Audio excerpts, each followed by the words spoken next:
Di pinggir kota, jauh dari pemukiman, berdiri sebuah pabrik tua, pabrik tekstil Indo Pratama.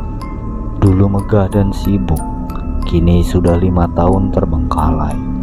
Tidak ada aktivitas, tidak ada produksi, hanya bangunan sekarat dan halaman yang mulai dikuasai semak liar. Tapi anehnya, pabrik itu masih punya jadwal penjagaan malam. Security harus tetap jaga meski tak ada siapa-siapa di dalam. Alasannya soal asuransi dan aset. Tapi banyak yang bilang alasannya sebenarnya lebih dari itu. Armando 38 tahun. Ia satpam baru. Ia menggantikan penjaga sebelumnya yang katanya pindah tugas mendadak. Malam pertamanya, dia disambut mandor tua bernama Pak Hendro, orang dalam perusahaan yang masih sesekali datang mengecek. "Jangan aneh-aneh di sini, Mas Arman. Pabrik ini bukan tempat biasa," ucap Pak Hendro sebelum pergi. Arman cuma tertawa. "Saya cuma kerja, Pak. Hantu kalah sama logika."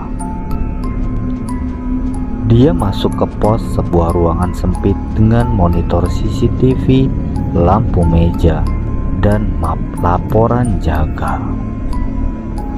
Di dinding tergantung peta pabrik besar dan bercabang, dengan banyak lorong dan ruangan produksi yang sudah usang. Jam menunjukkan pukul 10.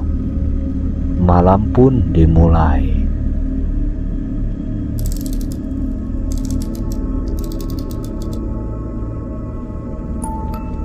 Pukul 11.45 menit. CCTV lorong timur berkedip-kedip lalu mati. Beberapa detik kemudian hidup kembali, tapi sudut kameranya sudah berpindah. Di layar, sosok bayangan berjalan menjauh dari kamera. Tinggi, jalannya pincang seperti diseret.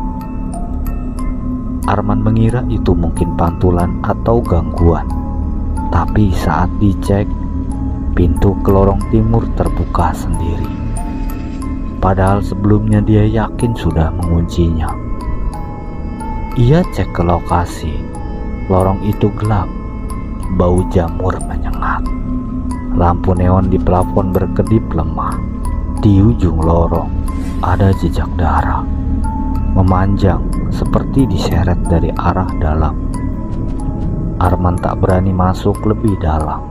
Ia kembali ke pos, tapi saat membuka pintu, radio pos menyala sendiri, mengeluarkan suara bisikan yang berulang-ulang. "Kita masih di sini. Kita masih di sini." Sekitar pukul 1.30 dini hari, suara ketukan logam terdengar dari dalam pabrik. Arman menuju area produksi utama. Pintu besi bergoyang perlahan, seperti disentuh dari dalam. Tiba-tiba, sesuatu melempar kursi logam dari dalam ruangan. Dengan senter, Arman mengintip ke dalam, dan ia melihatnya. Sosok wanita berseragam kerja pabrik. Tubuhnya hangus sebelah, berdiri membelakangi. Arman membeku. Lalu wanita itu berbalik. Separuh wajahnya meleleh, matanya hitam penuh. Arman mundur, lari balik ke pos. Di meja pos ada catatan harian satpam sebelumnya. Tulisannya mulai kacau menjelang akhir, seperti ditulis tergesa. Mereka muncul tiap malam, terus minta dibuka ruang bakar. Saya lihat semuanya. Mereka terjebak, mereka disiksa. Saya nggak kuat, maaf. terdapat nama-nama korban 18 orang dan satu nama yang dicoret, Larasati. Arman penasaran, ia cari ruang bakar yang dimaksud. Saat tiba di sana, ia mendapati gembok pintunya terbuka. Di lantai ada baju kerja lama, penuh noda darah dan gosong sebagian. Tanpa sadar, Arman melangkah masuk, lampu mati, senter redup, suhu di dalam turun drastis, dan tiba-tiba pintu tertutup di belakangnya. Dari sudut gelap ruangan, tangan-tangan hangus menjulur, meraba dinding, merangkak ke arahnya perlahan. Ada suara nafas berat, ada suara orang mengerang kesakitan, dan sosok Larasati muncul di depan Arman memegang wajahnya. "Kembalikan kami." Arman pingsan. Saat terbangun, Arman sudah di lorong pabrik yang lain, tapi suasananya berubah seperti masa lalu. Mesin-mesin menyala, pekerja lalu lalang. Ia menyaksikan semacam visi masa lalu.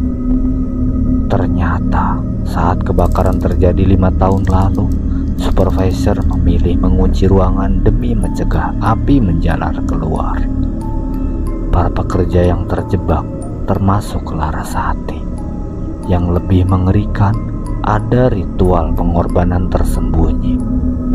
Api yang melahap ruang bakar dinyalakan secara sengaja untuk pesugihan oleh petinggi perusahaan. Arman melihat sendiri, Pak Hendro muda ada di antara pelaku. Sosok Larasati menatapnya. "Kalau kau buka kebenarannya, kami akan diam." Setelah keluar dari penglihatan itu, Arman menggali dokumen lama. Ia temukan rekaman CCTV malam kebakaran, disimpan diam-diam oleh satpam lama, juga bukti ritual sesajen. Keesokan harinya, Arman menyerahkan semuanya ke wartawan lokal. Berita itu meledak, nama Indo Pratama tercoreng. Mantan petinggi termasuk Pak Hendro diperiksa. Dan sejak malam pengungkapan itu, teror di pabrik berhenti. Pabrik akhirnya dibongkar, lokasi dijadikan taman peringatan korban. Arman berhenti jadi security. Ia kini bekerja di tempat lain, tapi tiap malam, kadang saat sunyi, ia masih mendengar "Terima kasih" di ujung telinganya. Larasati. Korban-korban itu akhirnya mereka bisa